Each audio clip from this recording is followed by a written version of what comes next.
Bonjour à toutes et à tous. Donc, merci d'être venus malgré l'heure tardive. On sait que c'est un peu tard et qu'après, il faut boire et manger. On a une bonne nouvelle et une mauvaise nouvelle. La bonne nouvelle, c'est que on espère qu'en sortant d'ici, vous allez avoir de nouvelles idées pour tester vos API REST.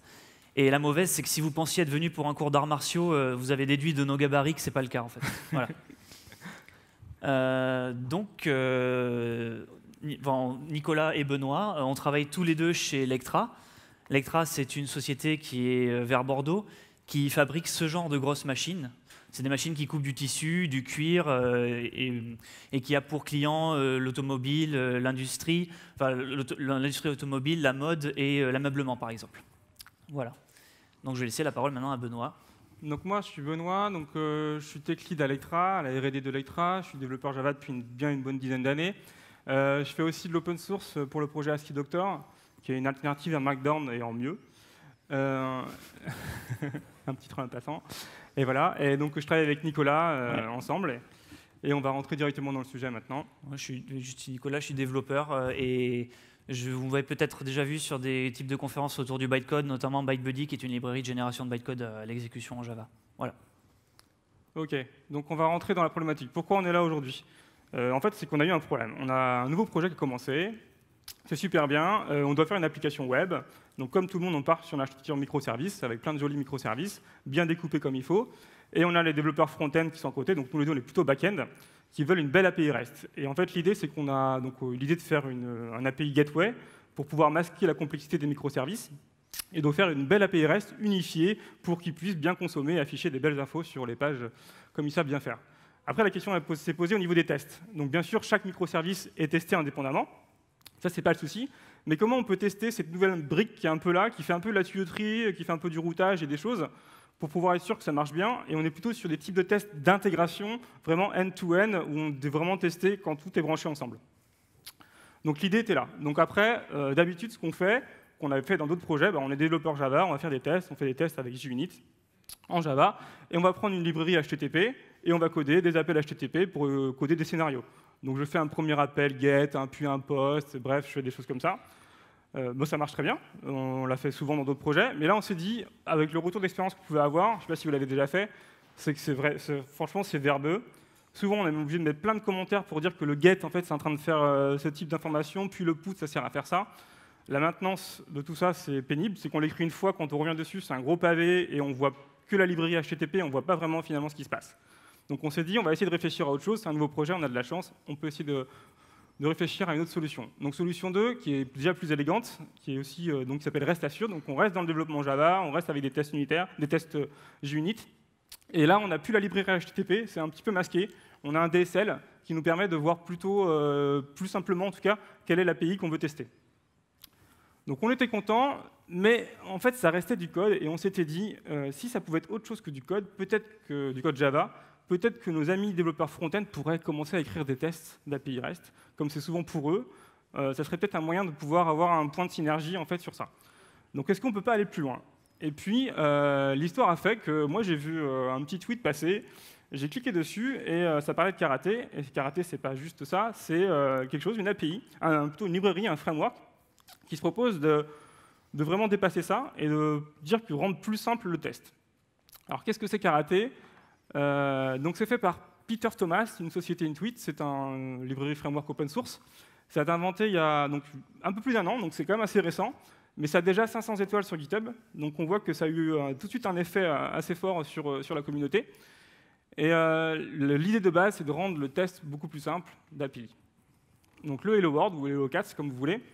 Donc là, c'est que voici un test karaté, le plus simple qu'on peut avoir, c'est que là, on voit qu'on va retenir vraiment ce que fait ce test. On retrouve peut-être des syntaxes que vous connaissez déjà, avec des mots-clés, given, when, then. On voit qu'on est en train de taper sur une API, on voit l'URL, on voit la méthode post, on voit 201, on voit le contenu, et ça me paraît plus simple à écrire. Donc je vais vous montrer un petit exemple pour petite démo, pour vous montrer que c'est simple pour pouvoir tester karaté et se rendre compte de la facilité qu'on a pour pouvoir le mettre en place dans un projet, en tout cas pour voir si ça correspond à notre besoin. Hop là, merci Nico. Pour faire ça, mon idée, c'est qu'on va tester l'API du CFP Devox. Elle est super bien faite. Merci Nicolas Martignol pour avoir une API qui est aussi RESTful. Donc on a une API qui nous liste plein de choses sur la conférence Devoxx. En particulier, on a des liens pour aller sur les speakers. Donc là, j'ai la liste de tous les speakers Devoxx. Je peux chercher Nicolas. Ouais, il y a trop de Nicolas, je vais plutôt me chercher moi. Ne cherchez pas Nicolas.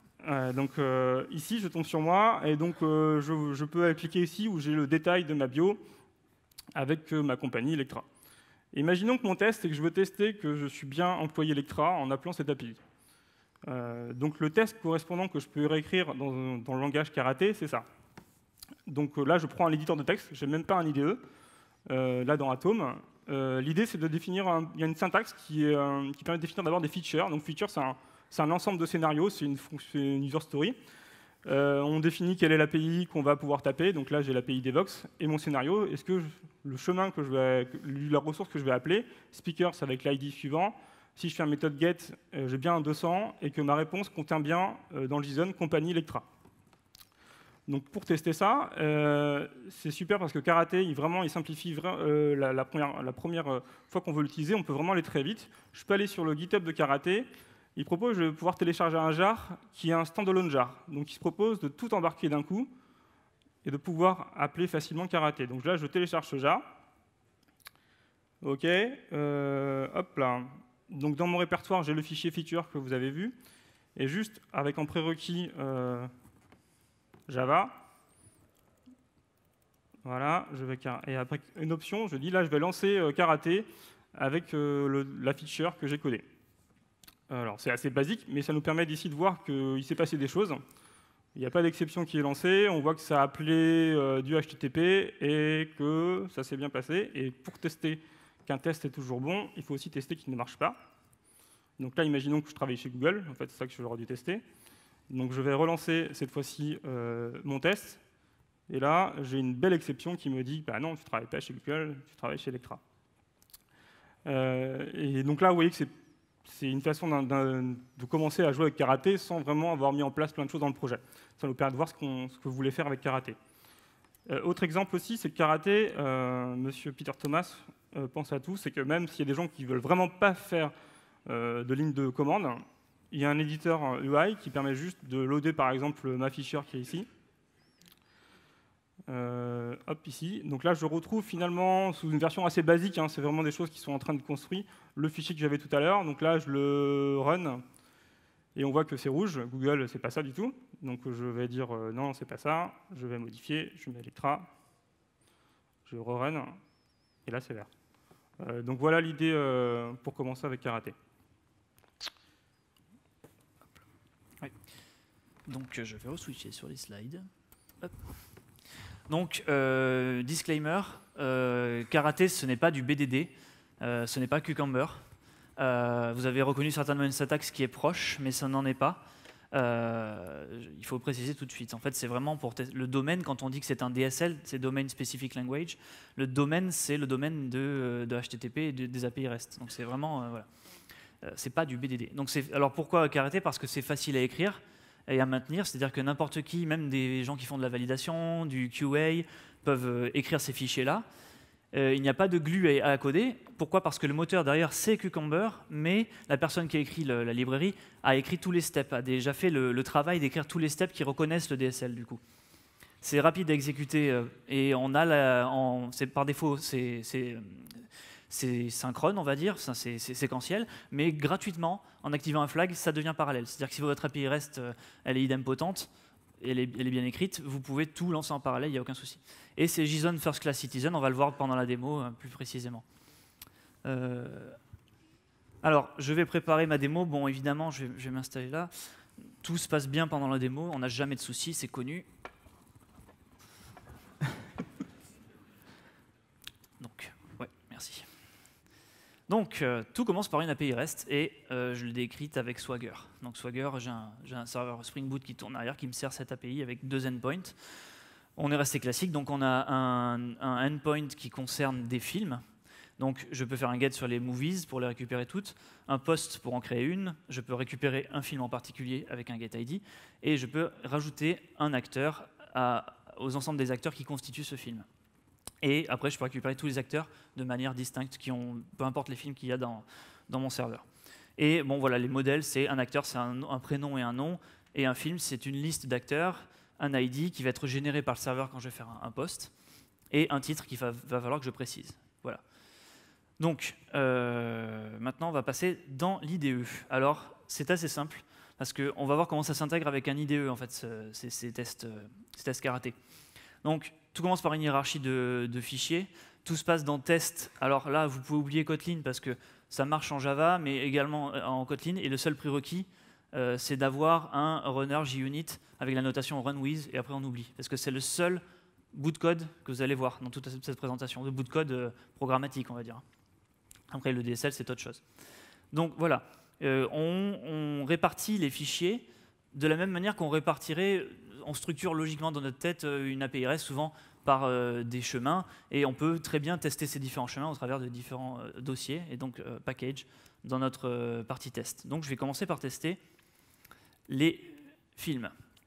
Donc je rajoute un fichier, qui va être par exemple movies.feature, par exemple.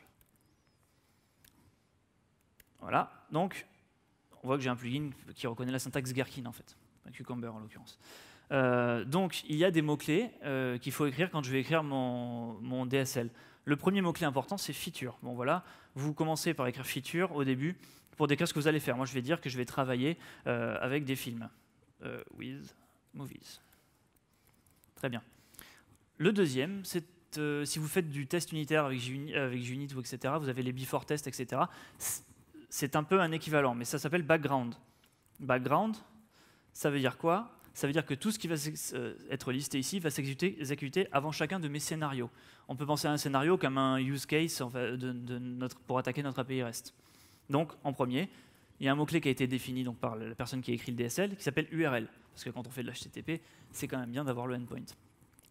Donc, je vais écrire, par exemple, que je vais attaquer mon http://localhost sur le port 8080 que j'ai laissé par défaut par fainéantise. Voilà. Donc, c'est tout ce que je vais mettre dans background. Ensuite, je vais commencer par écrire mon premier scénario. Alors, je peux le décrire. Donc, je vais dire que je vais créer un film et je vais le récupérer. Voilà. Donc, là, on vous a dit tout à l'heure, Benoît vous a dit, c'est une syntaxe simple, inspirée un peu de Cucumber, mais qui reste un DSL pour les API REST. Donc, je vais commencer par un given. Et je vais dire given pass movies. Donc, je vais aller faire un slash par rapport à mon URL global il va automatiquement me concaténer avec un slash movies en fait. Et je vais mettre end request. Donc là, quand je disais que c'est JSON First Class Citizen, c'est qu'on va pouvoir se permettre de faire des choses assez sympas, du genre ça. Voilà, moi je sais que c'est du JSON, donc je vais dire mon titre, c'est Karate Kid, par exemple. Voilà. Là, j'ai mis un body JSON. Il va me mettre automatiquement les headers qu'il faut bien pour dire qu'il va faire passer du JSON pour mon API REST aussi. Voilà. Et je vais dire, quand je fais un post, je demande à mon serveur, s'il a bien été implémenté, de me renvoyer 201. Voilà. Et déjà, si je joue ça, alors ce qui est bien de l'intégration IDE, c'est que comme on a le petit runner JUnit à côté, je fais juste un CTRL-SHIFT-R, je lance, pardon, et ce qui se passe, c'est que mon test passe. On voit qu'il a joué un scénario avec 5 steps. J'ai baissé le niveau de verbosité, mais quand tout se passe bien, on n'a pas de sortie. Donc là, ça veut dire qu'il a réussi il a asserté tous les steps de mon scénario. Voilà. Et ensuite, j'ai des choses assez pratiques, parce que des fois, dans une API, on veut vérifier, par exemple, que cet objet response, c'est aussi le payload qui va me revenir, en fait. Et vous en bénéficiez directement. C'est écrit pour vous.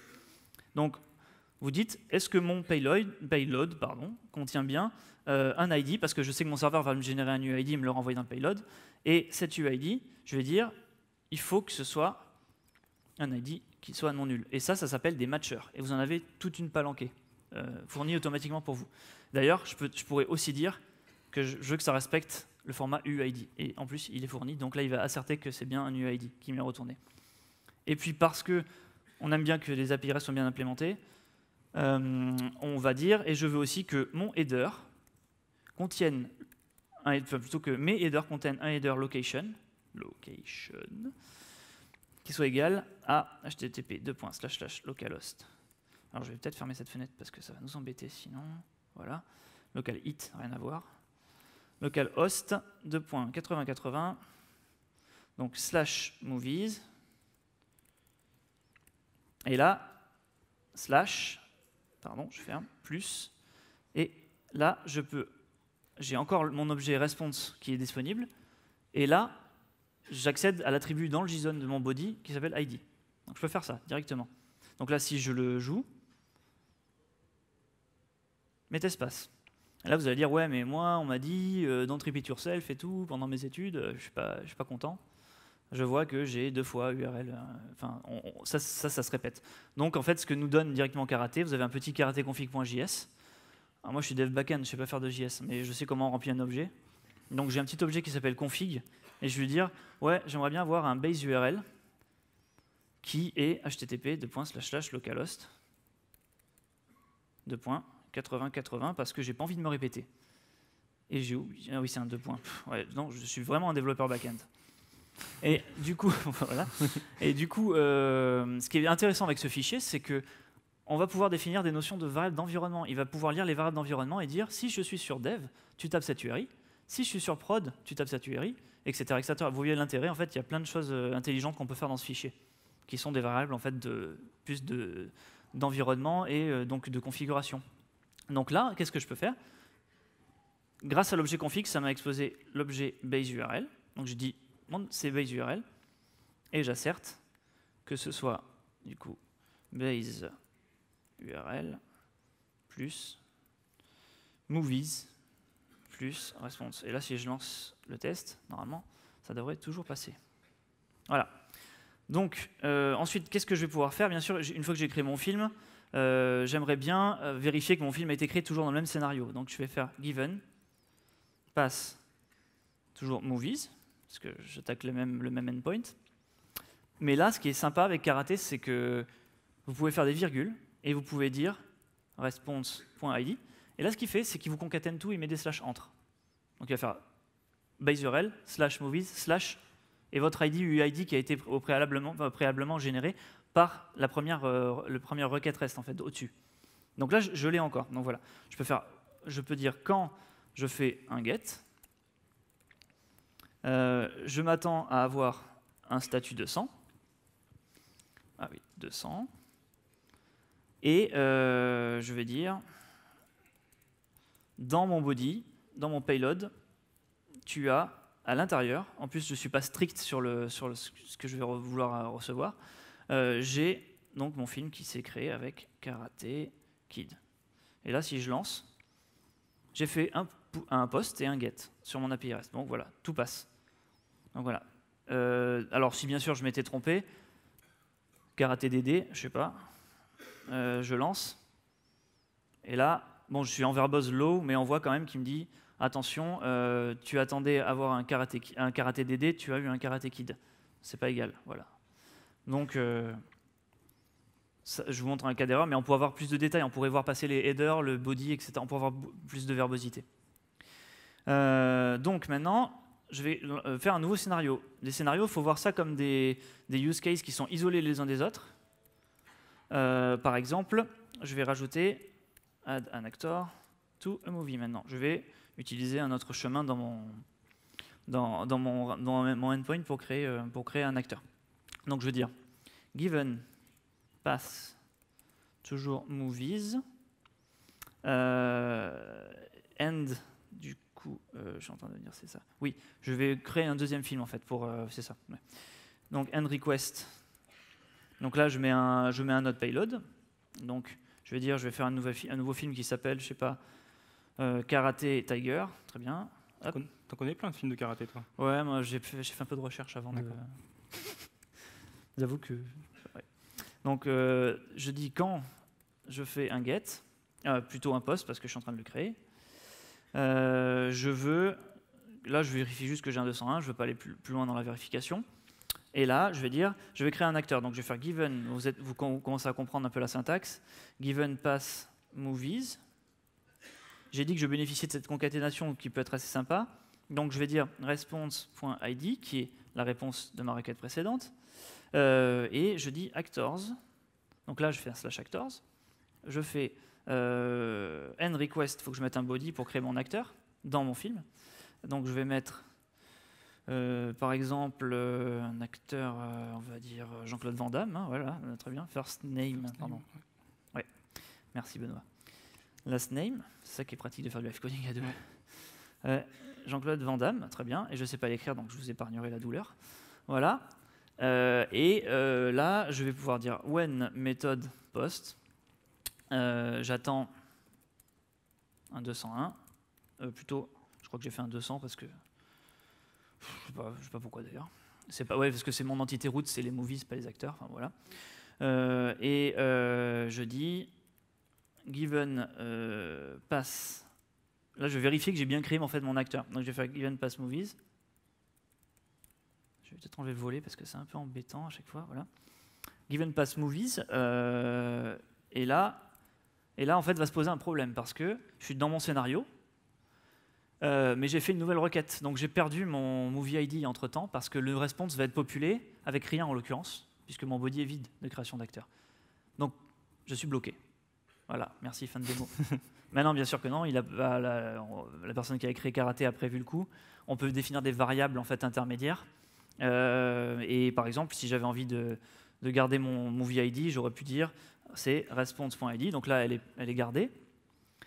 Et en fait ici, je peux dire movie ID. D'ailleurs, je peux l'utiliser ici aussi. Movie ID. Voilà, virgule actors. Et je vais dire voilà. Et je vais vérifier que mon actor est bien là, dans le pass. Donc voilà, when method get.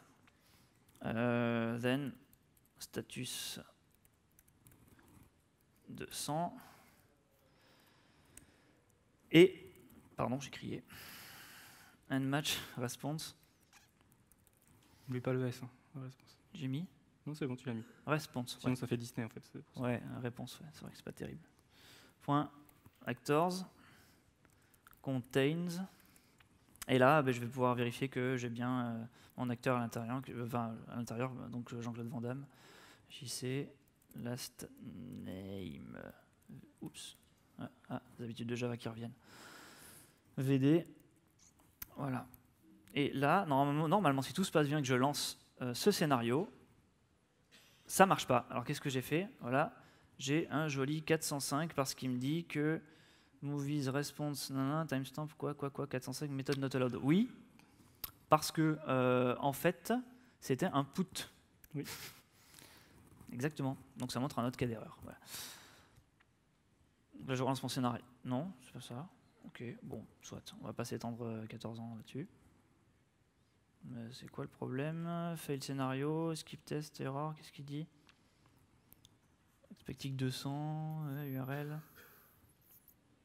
Response, method not allowed, put. Tu as fait un get sur les acteurs, c'est ça? Ouais, j'ai fait un post, un put. Ah non, c'est un post, hein, normalement aussi, sur. Bon, peu importe. Oui, c'est un post ici. Ouais, mais il y a un problème là, je sais pas trop ce que c'est. C'est non, normalement j'ai mis des 200, là c'est 201. Bon, c'est pas très grave, vous avez compris l'idée, en fait, normalement je récupère mon acteur et voilà. Oui, mais là j'ai la concaténation en fait. Ça fait /movies, /movie ID, /actors. Ah oui, pardon, oui. Oui, pour le get, c'est ça. C'est get actors que tu voulais récupérer? Non, mais en fait c'est les acteurs du film, donc normalement... ouais, ah non, j'ai pas ce pass peut-être pour le get, c'est ça en fait, oui. Oui, c'est ça. Oui.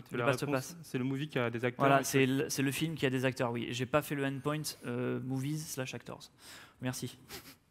Donc voilà, donc vous avez compris, je peux lancer tous mes scénarios. C'est contextuel, un peu comme dans IntelliJ. Si je me mets là, ça joue les deux scénarios. Si je me mets là, ça joue que celui-là, etc., etc. Donc voilà. Ensuite, on va passer à des fonctionnalités un peu plus intéressantes parce que, par exemple, je vais tester mon endpoint actors maintenant. J'ai mis actors au singulier. Hop.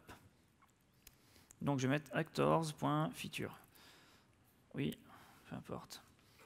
Donc là, je commence toujours par feature et je vais récupérer tous les acteurs que mon endpoint, que mon serveur aurait éventuellement. Voilà. Donc j'ai un background, toujours pareil, qui est constitué de URL base URL, parce que j'en dispose toujours. Et là, je veux écrire un scénario qui est get all actors for all movies. Parce que c'est mon endpoint exposé. Donc je vais faire give and pass. Donc là, c'est actors ce coup-ci. Je fais when méthode get, then status 200,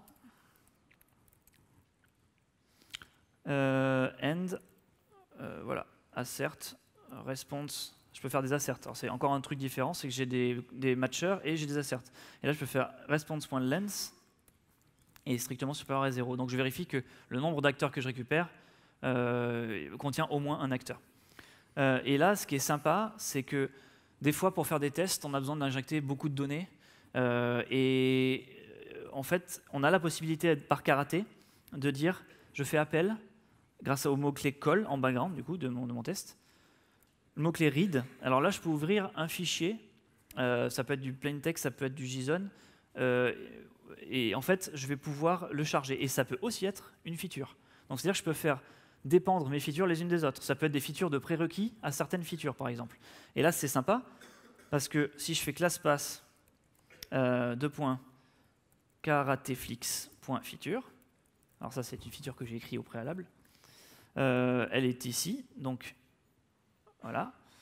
Je vais pouvoir, en fait, si je l'ouvre très rapidement, c'est là où j'ai fait mes recherches sur tous les films de karaté, j'injecte tout un tas d'acteurs de tout un tas de films de karaté. Voilà. Et en fait, karaté cop, etc., etc. Et du coup, ce qui est sympa, c'est que si donc, je reprends ma feature d'acteur, si je joue ça, je vais pouvoir voir que j'ai bien pas mal d'acteurs à l'intérieur. Et là, vous me dites, ouais, mais qu'est-ce qui me prouve que tu as injecté tous les acteurs dont tu parlais, tous les films? Je vais en fait utiliser Swagger pour aller appeler, par exemple, le endpoint des acteurs en faisant try out, execute. Et là, on voit qu'en effet, j'ai injecté tous mes acteurs via l'appel en prérequis de background de ma feature précédente. Donc voilà. C'est sympa, je peux faire tout un tas de prérequis. En plus, ça fait des tests, donc ça me teste, ça me garantit aussi que mes injections sont cohérentes.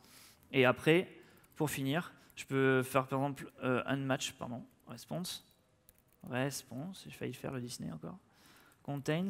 Donc là, comme j'ai injecté tout un tas de films, je ne sais pas qu'est-ce que je pourrais vérifier qu'il y a comme acteur. Chuck Norris, il est tout. Il est forcément dans tous les films, ou au moins un, donc ouais. T'as raison, Benoît. On va faire Chuck. Et last name. Non, pas search everywhere. Norris. Et là, donc si je lance mon test, on s'aperçoit que j'ai bien Chuck Norris dans ma base. Voilà. Donc on va passer un peu à la suite. Donc la démo s'est bien passée, nickel. Enfin, plus ou moins. Donc la suite, c'est qu'en fait, là, on va vous montrer un peu un subset des fonctionnalités, mais il y en a vraiment beaucoup. Et c'est très bien documenté sur le site de Karaté. La personne a vraiment documenté tout ce qu'il a fait. Il y a plein d'exemples, donc c'est vraiment pour commencer, je pense qu'il y a tout ce qu'il faut. Et après, Peter Thomas, il est vraiment inventif parce qu'il a plein d'idées comment utiliser finalement ces features pour plein d'idées. Par exemple, des fois, on a des serveurs mock où il n'y a pas vraiment d'HTTP et il y a du Spring MVC mock. Et les features de Karaté peuvent marcher avec ce type de conteneur. On a une intégration avec Spring REST-Doc qui est en cours. Il y a l'utilisation dans des scénarios Gatling pour pouvoir utiliser les features pour pouvoir faire des scénarios. Ça, c'est aussi prévu. On peut importer des scénarios Postman et les convertir en Karaté. Ça supporte aussi, pour ceux qui encore en font, du SOAP avec des assertions sur le XML. Désolé. Et il y a même aussi la possibilité, c'est vraiment un truc qu'il veut faire, de pouvoir utiliser les features pour faire du Consumer Driven Contracts, pour échanger des contrats avec d'autres personnes qui sont finalement des tests, pour pouvoir être sûr qu'on n'a pas cassé une dépendance avec quelqu'un d'autre. Ça, c'est très puissant. Donc voilà, donc là c'est fini. Donc, tout ça, vous pouvez trouver sur le GitHub. Vous pouvez scanner le QR code si vous voulez ou leur taper à la main. Il y a les slides, il y a aussi les démos. Tout le code. Et si vous avez des questions, n'hésitez pas, on a juste 10 secondes. Et n'hésitez pas à voter sur l'application. Merci beaucoup.